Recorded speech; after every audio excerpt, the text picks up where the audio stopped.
Guys, Jai Jagannath. Welcome back to my mini blog. तो song मैंने देखंतु मो आपण मान सहित मो पुअर खाइबा शेयर करछि।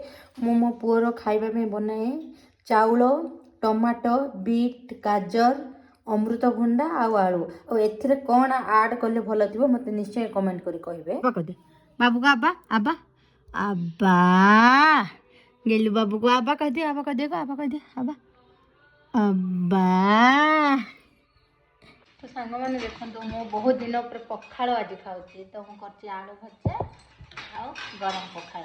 तो सांग मैंने देखो मुझे छात उपर को आसी छात उपर को कपड़ा सुखेवाई आसती आ बहुत सारा कपड़ा मो पुओ देखो कौन कर सांग मैंने देखो मो पुओ खाइबा देखिकी धाई पड़ोची पछरे। तो सांग मैंने मुझे रोषे करी झटा आलू भजा डाली भात आमर पिज। सांग मैंने देखो आज आम इवनिंग खाई कंधा पोड़े आम भिडियो जब भल लगे लाइक शेयर कमेंट सब्सक्राइब कर देवे। जय जय।